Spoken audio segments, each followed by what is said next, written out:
Thank you. And on to the Special Judges Award. The Iman wa Amal Award, translated literally into English, means faith in action. It recognizes the spirit of those who believe in goodness and endeavor to achieve it always in everything that they do. This award will be presented by the lady who decides who has the M factor. The lady who is the Simon Cowell of these awards. Could you please welcome the chair of the independent panel of judges, Dr. Fatima Hussain.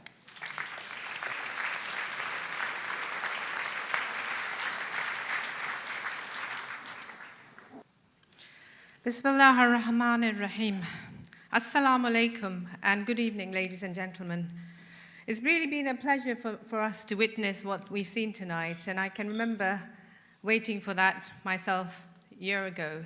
And it's really, really special evening, and I'm really glad all of you could make it. So as chair of the panel of judges, on their behalf, I'd like to say a few words for this year's Muslim News Awards. Well, as the judges, there were 7 of us, we all feel privileged and honored to be asked by Ahmed Versi to be part of the panel, and sincerely hope that we have performed this task in a fair manner, doing justice to the high quality of nominations which we've seen just a small glimpse of, that we had to assess. We had more than 100 nominations, almost 150, for 15 categories. So how did we go about this task? Well, first of all, we had to define what we meant by excellence. So excellence we defined as a group, and this is what we used as a basis to award points to each nominee. Excellence was defined as A, a nominee demonstrating outstanding achievements in transforming society or delivering social benefits in the face of challenging circumstances. B, using personal achievements and/or converting knowledge and skills to demonstrate the above. And C, inspiring others. As you can see, we picked these qualities because we had to be objective about it and give marks for each nominee to make it fair. So then, of course, 7 of us, all highly motivated, very opinionated individuals, we had a very intense debate about shortlisting, but we did do our marks independently of each other and of the Muslim News. So we collated all the results, and even then, there was still a lot of debate, and essentially we had to reach a consensus on the final winners, which is very difficult because you've seen the quality of the nominees. However, the entire panel would agree that everyone who's been nominated should feel extremely proud of their achievements and continue their good work, because I'm sure some of these people who didn't get the award this year will be future winners. And I would like to thank the members of the panel of judges, who were Akmal Hanouk, he was the vice chair of judges, and the judges were Rajnara Akhtar, Cynthia KP, Mustafa Koka, Rizka Laditi, and Adil Sharif. So I'd like to thank all of them, and we very much enjoyed working together and doing this difficult task.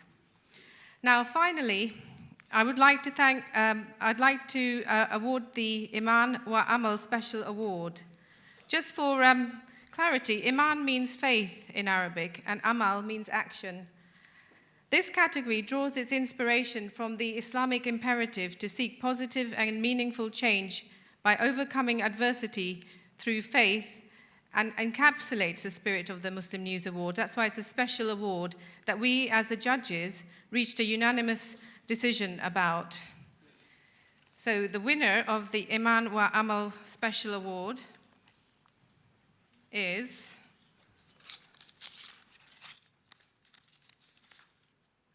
Dr. Jill Hicks.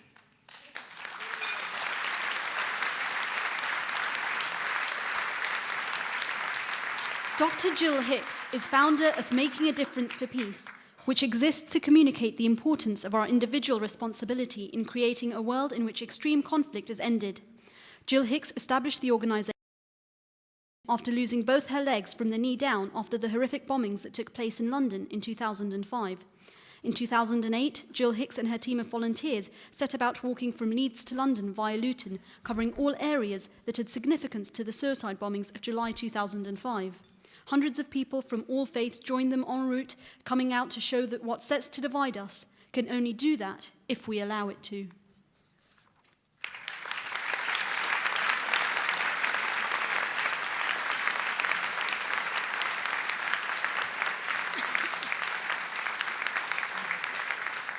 completely, I think the best thing that said tonight was lost for words, and I'm never lost for words either. What a great honour. I'm a very blessed and fortunate person to have my life. And so many people never gave up trying to save my life.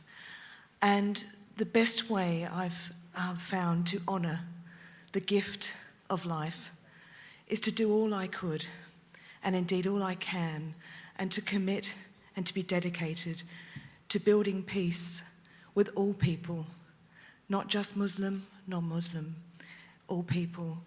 And this is a great recognition, and I'm so grateful and appreciative. Thank you ever so much. Thank you.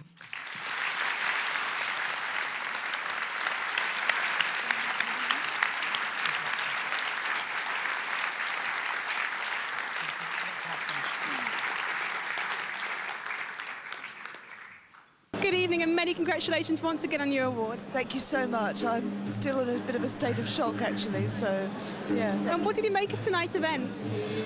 It's incredible. It's a wonderful, sort of positive celebration of some quite humbling and amazing achievements, actually. So it's an honour to be here. Can you try and talk me through, Joe, the emotions you felt when you were called on stage, when you found out you won the awards? I couldn't quite believe it, because there were so many incredible nominees. In particular, the last one that was spoken about of the surgeon, that really got to me of his dedication. Sohail, I think his name is, and I was still digesting his great achievement when that award was given out, and I had no idea that I would ever be considered for such a thing. So it's incredible, actually, to be recognised. Yeah. Do you feel that after the 7/7 attacks that you received a lot of support from the British Muslim community? Absolutely. I'm very proud to say, actually, that I'm the first woman to have ever spoken in a mosque in Sheffield, which is the Medina Mosque, and I've walked from Leeds to London in 2008, so that was roughly over 270 miles, and all communities opened their arms, and in particular the Muslim community. And it's been wonderful to work together to really explore what can be done with peace, and how can we stand together, and how can we build bridges together. But I felt open arms from everyone I've always met. Yep. And finally, as an Australian, do you feel closer to the Muslim community in Britain or Australia? That's a really interesting one, because obviously identity is a topic that we all think about. I think you can take the girl out of Australia, but you can never take the Australian out of the girl. And I've lived in London, so I would even consider myself a Londoner rather than British. And my mother was born in Scotland, so I'm a whole, mesh of everything. So I would say I'm a Londoner who's a proud Australian, and I still cry at my Australian anthem every time I hear it played. So. Yeah. It's been an absolute honour to interview you, and I hope you have a lovely remainder of the evening. And I'm just so overwhelmed and emotional and very appreciative of the award. Thank you so much. And congratulations once again. Thank you so much. Thank you so much. Thank you. As we mark the 10th year of the Muslim News Awards for Excellence, we also mark the first year of the Editor's Lifetime Achievement Award. The idea of